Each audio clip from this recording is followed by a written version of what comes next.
Hola, hola, ¿cómo están amigues? Bienvenidos a Contracultural, nuestro espacio de entrevistas y conversaciones con invitados y artistas y gestores culturales. El día de hoy tenemos a Raúl España, que nos está acompañando el día de hoy por el mes de octubre. Bueno, Muchas Raúl, gracias, Andrés, por la bienvenido. invitación. Muchas gracias a Hora Negra por este espacio.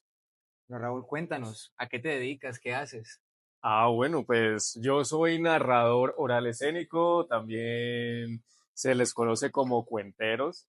Me dedico a esto de contar historias y sobre todo relatos de terror desde hace más de 20 años. Arranqué en Bellas Artes, luego estudié licenciatura en Artes Visuales en Universidad del Valle, contaba cuentos en el grupo El Perol. Y ahí, después de estar visitando diferentes festivales con adaptaciones de autores como Stephen King, Clive Barker, Ray Bradbury, entre otros, pues después de 20 años decidí crear mi propio legado como buen fanático del terror, que es el libro Los Remanentes, que es una antología de 8 cuentos macabros, la verdad, algunos inspirados incluso en cosas que han pasado en mi familia, de Ah, cosas son que reales. inspirado en hechos reales, incluso hasta de cosas que han salido en los noticieros. Entonces, digámoslo así, en mi devoción hacia el terror, he creado mi propia colección de pesadillas. Entonces, en 1 de noviembre, en Obra Negra, pues hay una sorpresa bastante macabra que si ustedes son valientes, pues les vamos a contar un poco más al respecto para que se animen a descubrirla y bueno, motivarlos a que vengan y que les cuenten a los demás si sobreviven. Bueno, Entonces, cuéntanos un poco también de esa experiencia. Qué interesante que hayas podido combinar en algún momento literatura con la narrativa oral, ¿no? Que es, imagino que van muy afines. sí, pues lo bueno de, digámoslo así, el performance es que te permite tener un contacto directo con el público. Claro. Entonces, aprenden mucho sobre el ritmo, sobre cómo encontrar los nodos dramáticos de una historia, porque lógico, no es lo mismo cuando uno lee a cuando uno ya lo relata, eh, pues a una cantidad de personas y más aún en espacios que pueden ser impredecibles como un parque tipo San Antonio, la Loma de la Claro. Cruz o la plazoleta de la Universidad del Valle. Entonces, digámoslo así, cuando empecé a escribir ya tenía, digámoslo así, como toda una imaginería cinematográfica donde entonces empecé a desarrollar relatos que fuesen muy álgidos, bastante emocionantes y sobre todo que al igual que cuando te presentas en escena y tienes un producto y que haces, digámoslo así, como la evaluación por parte de algún público objetivo antes Claro. ya de la premier, pues también el libro tuvo unos lectores bastante críticos que hicieron la Sí, respectiva claramente. retroalimentación con el fin pues de garantizar no solamente una calidad literaria, sino que fuesen cuentos de terror bastante sorprendentes, que eso es algo que a mí me gusta y creo que es un diferencial porque he escuchado muchas historias que se quedan un tanto en lo anecdótico, ¿no? Sí. Digamos la historia de tradición oral de el señor que se fue al monte, tumbó el arbolito y entonces se le apareció la madre monte y lo castigó. Entonces eso es como que lo que se va repitiendo, ¿no? A mí me gusta darle como la estructura laberíntica y que tenga este giro inesperado, Mantener enganchado al lector sí, esa vuelta de constantemente. tuerca y sobre todo que son relatos de terror que suceden en el cotidiano, en algo tan normal como disfrutar de un café, Hacer una eh, entrevista. sí, la típica pausa activa, incluso el uso de las redes sociales. Entonces, de hecho, hay un cuento de terror que sucede en una transmisión en vivo en Instagram Caramba. porque también dentro de ese fanatismo que yo le tengo al género, si hay algo que yo aprendí a reconocer y al mismo tiempo detesto son los clichés, ¿no? Digamos que en toda película con el carro llegan pues a la cúspide y justo cuando se tienen que devolver ya no les enciende el coche o el celular que se queda sin datos. Antes, por el contrario, yo lo que utilizo es todos los elementos del cotidiano, el uso del celular, eh, las tiendas que abren 24 horas, en fin, esa costumbre de cuando uno sale de rumba y tienes en el andén ahí la señora que te Ajá, la vende la yacita. grasita, ¿no? Pues como para mitigar un poquito el guayao. Entonces me aprovecho como de todas estas escenas cotidianas precisamente como para subvertir esa realidad que, que pues nos es tan familiar y ahí empezar a desarrollar lo siniestro. Pero eso puede ser incluso una herramienta bien útil, ¿no? Nosotros que estamos en el cotidiano y vivimos ese tipo de cosas, Colombia no sé si de pronto pasa en otros países, pero tener a la señora con la grasita pues ahí haciéndose el asado en una rumba es algo muy colombiano también. Entonces creo que nos permite Sí, conectar muy fácil de pronto con tus cuentos. sí, es que de hecho cuando yo empecé a hacer adaptaciones literarias, por lo menos Stephen King pues es muy yankee, ¿no? Él es súper marquillista, entonces son contextos pues muy estadounidenses, demasiados diría yo. Y yo empecé como a tropicalizarlo, ¿no? Como que ya no sea la escuela gringa, sino que sea la escuelita Ajá. pública, esa que tiene nombre de presidente o de algún autor, sí, la escuelita Rafael Pombo, y pasarlo pues a nuestro lenguaje. Entonces, a través de esas adaptaciones, pues me di cuenta que sí, digámoslo así, ser contundente, no hay nada mejor que hablar pues el mismo Sí, lenguaje, claro. ¿no? Y que ya el terror no provenga como de un sitio exótico, que no sea como este terror cósmico que propone Lovecraft, casi como un terror religioso, Ajá. sino que sea como una especie de retorcido realismo mágico, que es subvertir eh, la realidad. Digámoslo así, Gabriel García Márquez con relatos tipo Las luces como el agua, donde todo sucede a partir de un foco que unos niños destapan y al igual que ocurre con una botella de agua, lo que empieza a regarse es la luz. Entonces empecé como a crear historias de terror que puedan suceder en este cotidiano, que le pueden pasar a cualquier persona para manejar un concepto y es que no estamos a salvo y que nunca estamos solos, porque eso también hace parte de las cosas paranormales. Y es que no sé si de pronto tú tienes mascota. ¿Tú tienes Tengo mascota? 3 gatos. ¿Tres gatos? Los gatos sobre todo son muy sensibles. Alguna vez yo me presenté en un teatro y tenían su mascotita, un menino, y se llama Shakespeare. Y entonces decían que el gatito se quedaba, pero Fijo. concentrado en un punto y nada, y le podían poner el platico de agua, el de comida y nada. También hablaba con un profesor, Francisco Salazar, de la Universidad Santiago de Cali, psicólogo, que de hecho también tiene un perro, y había una parte de la casa que era como su favorito, una cortinita donde él mismo se acicalaba, y de un momento a otro empezó a mirar también hacia un punto y ya empezó a sentir miedo. Por lo menos volviendo a lo del teatro, resulta que a ellos les dieron esa casa, pero pertenecía a un narcotraficante, que eso Oh. es algo muy típico en Colombia, ¿no? Cuando hacen estas expropiaciones. Y pues no solamente eran mansiones para disfrute, sino que terminan siendo casas de pique Ajá. o centros de tortura.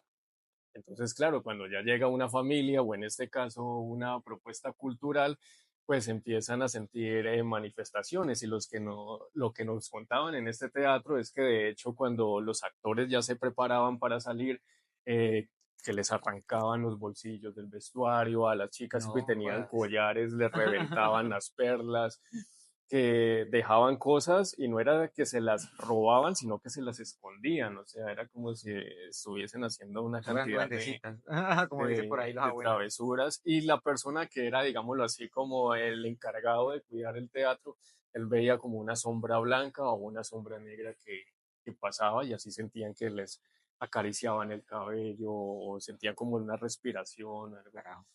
Esas historias son muy, muy colombianas, ¿no? Mm. Bueno, ¿qué te inspiró a irte por el lado del terror? Pues ya me dijiste algo de los autores, de tu inspiración con los autores, pero algo personal, de pronto que dijiste en algún momento de tu trayectoria, hey, aquí, como lo mío es como la narrativa de terror, lo fantasmagórico.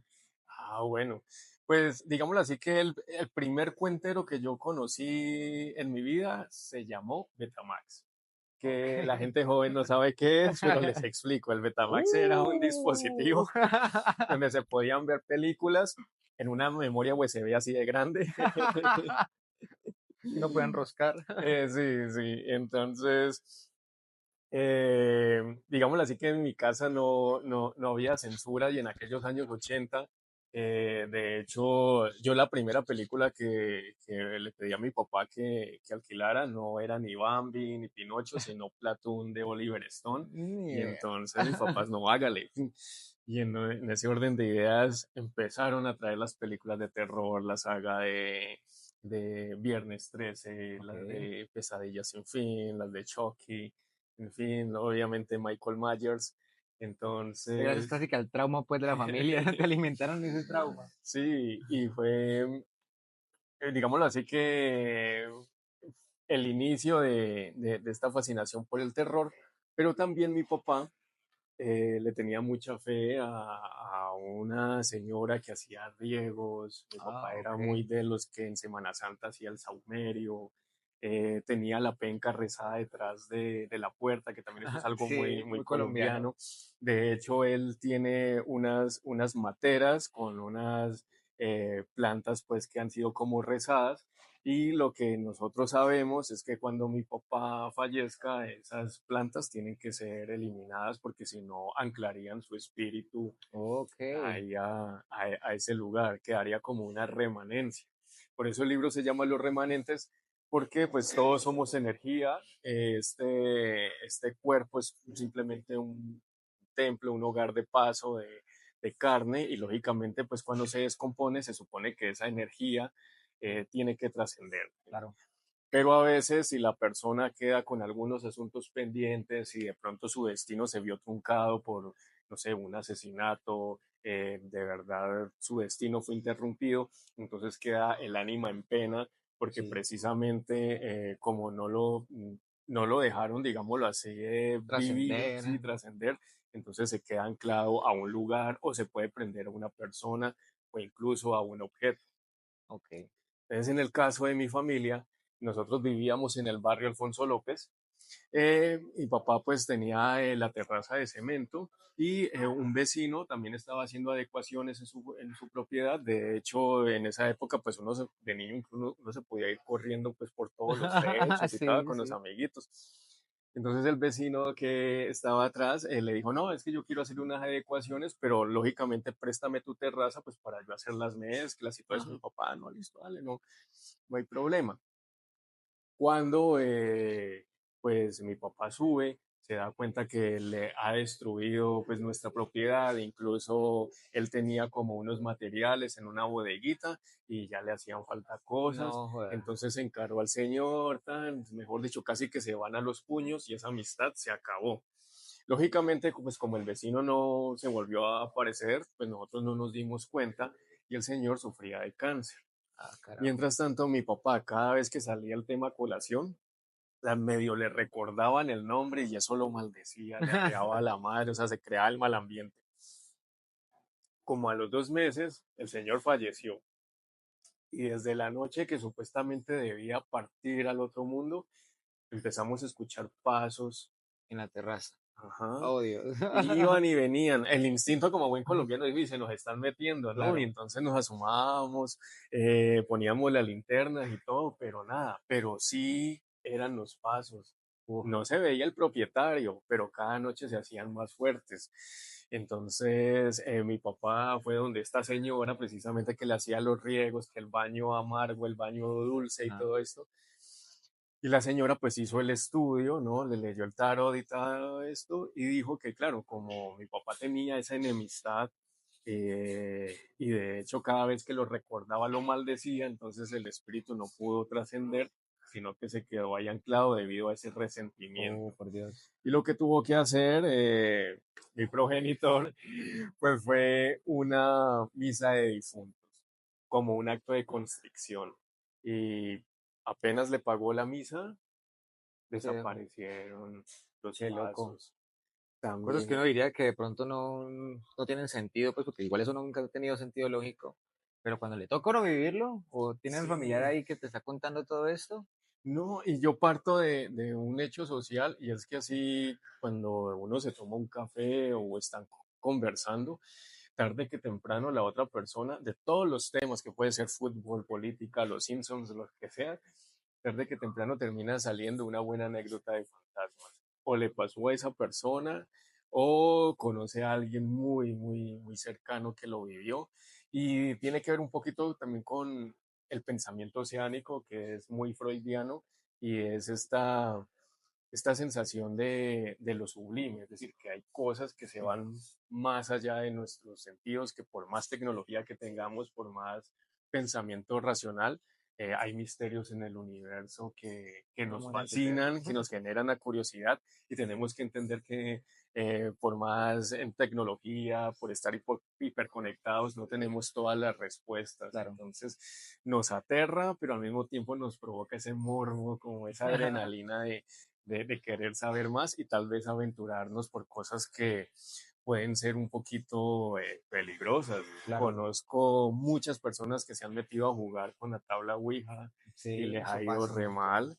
Eh, de hecho, profesores incluso ya con maestría que me han contado en su juventud que se pusieron a jugar con eso y tuvieron también su mala experiencia, chicas en el colegio que también incluso una de las compañeritas terminó poseída y tuvieron que precisamente llamar a un exorcista, Mm. ¿sí? O algo tan cotidiano como la persona que pierde a su ser querido y siente el llamado, eh, esa persona pues pasa a despedirse, que es lo que cotidianamente se llama recoger los pasos, ¿no? Ajá. De hecho, hay una compañera de trabajo, ella decía que el papá le tenía un saludo como muy particular, no, no solamente le tocaba el hombro, sino que le hacía como una cadencia, ¿no? Como chan, chan, chan, chan, chan, ta, ta, Ah, ok. y que era como la forma en que ellos siempre se saludaban, y que de hecho a los 15 días pues de la tragedia, que ella estaba sentada y que Lo preciso sintió. lo Oh, sintió tal cual. qué situación. Oh. Entonces, y las personas te van contando eso y eso es lo que yo voy recopilando y voy creando pues historias de terror. No con estos espíritus pues que regresan como a despedirse o a darnos como esa tranquilidad, sino los otros, los que quedan resentidos con esa envidia a los vivos y que se van volviendo más fuertes y manifestándose de formas que pueden ser bastante peligrosas. Me estabas contando un poco de como tus experiencias familiares que te llevaron y te inclinaron como a la literatura y a toda la expresión del terror, ¿no? Quisiera que me cuentes un poco más también de Remanentes, en qué momento nacen, tu historia. Ya nos contaste un poco que es anecdótico y muy de lo cotidiano, pero pues cuándo decidiste y en cuánto te tomó, cómo fue el trabajo de hacer Remanentes. Bueno, pues de hecho uno de los cuentos que inicia lo escribí cuando tenía como 18, 19 años, o sea que prácticamente ha sido un trabajo también de unas 2 décadas, Ok. porque digámoslo así, que las ideas que se me iban ocurriendo quedaron en un cajón y con el paso del tiempo las fui retroalimentando. Había, digamos, una idea que se me ocurría y me parecía muy, muy chévere, era la historia de un profesor que estaba en un colegio y de un momento a otro tenía que salvar a sus alumnos de un asesino que se metía a la institución. ¿Seguro no es estadounidense? Sí, y de hecho el asesino era muy, muy tipo Juggernaut, o sea, Ah, muy tipo Michael Myers y todo eso, pero la idea se quedó como en el cajón. Yo tuve una experiencia, bueno, tuve dos experiencias, una muy mala y la otra muy bonita. La primera, la mala, en un colegio, pues, estrato 8 pues, donde los alumnos te miraban como, y los mismos pelados de, profe, arrégleme la nota o lo espero en el parqueadero. Así era tal cual. ¿Qué? ¿Esto todo chido haciendo esas? Sí, Muy gamines. y sí, regamencitos, o sea, la verdad no les alcanzaba para comprar la cultura. y fue una experiencia muy maluca y muy estresante. Y luego tuve una experiencia muy bonita haciendo mi tesis de licenciatura en artes visuales, que era un taller de cómic para niños invidentes. Y eso Ok. fue en el Instituto para Niños Ciegos y Ciegos y Sordos sordos. de aquí de Cali. Eh, y entonces pues fue muy bonito integrarme con esos niños. De verdad ha sido como de las experiencias más gratificantes en Claro. mi vida. Hicimos un ejercicio, yo hice la adaptación de Calvin y Hobbes, por ejemplo, Ok. y luego los niños a través de todo un proceso lo iban plasmando ya como en los dibujos abstractos que se hacen en las hojas de plástico para que los otros niños pudiesen entenderlo a través Oh, del claro, tenga tacto. textura. Y luego llegó una noticia que se ocurrió en el Valle del Cauca de un muchacho que iba paseando con su hermanito en pleno parque y sin mediar palabras se acercó un tipo y lo mató de 33 puñaladas. Y cuando averiguaron, el tipo era un esquizofrénico que la familia sabía que tenía su enfermedad mental, pero no quisieron meterlo en un instituto, sino que lo tenían encerrado, era en la casa. Y el día menos pensado, pues el tipo se liberó, agarró un cuchillo de cocina y se llevó por delante literalmente al primero que encontró. Opa. Entonces Oh, ya con estos elementos, con estas experiencias vividas y con novela noticia, entonces ahí sí ya tomé el concepto que yo tenía y creé una de las historias que más le ha fascinado al público, que se llama Luz y Sombra, ok. que es de un profesor que hace amistad con una niña que es ciega en una escuelita pública y también ya empecé a darle la profundidad al asesino que es un adolescente que empieza como a tener unas connotaciones bastante criminales, pero la familia para no ensuciar el apellido empieza como a Claro. taparle todo hasta que a lo último él ya empieza a convertirse en todo un psicópata y como este asesino y profesor se terminan encontrando en una institución en un duelo a muerte. Caramba. De alguna u otra forma, sí, hay historias que prácticamente se construyeron durante 20 años y me parece que uno como escritor también debe partir desde la honestidad. Lógicamente, pues hay una ficción, pero digámoslo así como los conceptos, las emociones, sí, parten como del corazón Sí, del autor. Y por lo menos, de hecho, la relación del profesor con esta alumna ciega, pues tiene que ver pues como en esos momentos bonitos en el Instituto para Niños Ciegos y Sordos, y también el estrés que yo sentí o esa impotencia en ese otro colegio, donde incluso la misma directora me decía que yo le tenía que solucionar las notas a los alumnos, ¿qué? presentando unos trabajos mediocres, así, un trabajo Eso sí es escrito. terror. Sí, y eran 3 líneas con lapiceros que lo hicieron ahí en la ruta escolar, y es que no, pues solucionenle yo. No. Entonces también pues me motivó a crear a este personaje y ver Ahora cómo las detrás de cámara me buscaron. cuentas qué colegio es como para no ir. Sí, sí, sí, sí. Es que los más posicionados de Cali. Ah, eso sí. Bueno, mi hermano, y para, como para ir dándole cierre, aquí en Urdanera vamos a tener una obra llamada, bueno, no sé si es una obra o un espacio que se va a llamar La Cueva de la Bruja. Háblanos un poco de La Cueva de la Bruja, de qué trata. Bueno, pues primero que todo, la gente, digámoslo así, tiene como una premisa respecto a la cuentería, que pues es el típico narrador que pone una sillita y empieza, pues cuento uno, había una vez, no, a mí me gusta crear experiencias inmersivas, sobre todo cuando son de terror. Claro. Entonces lo que vamos a tener el 1 de noviembre en Obra Negra es un espectáculo donde va a ser una sorpresa desde el mismo inicio. Son cuentos, hay uno de Stephen King, pues yo creo que es hoy por hoy el Por maestro del excelencia, ¿no? terror, sí, es un nombre que llama demasiado la atención. Ray Bradbury y alguno de los cuentos de los remanentes, donde se arranca como una fiesta de disfraces, ¿no? Es una anfitriona que le da la bienvenida, pues, a todas sus amistades y como en toda fiesta de disfraces se van a contar unas historias de terror.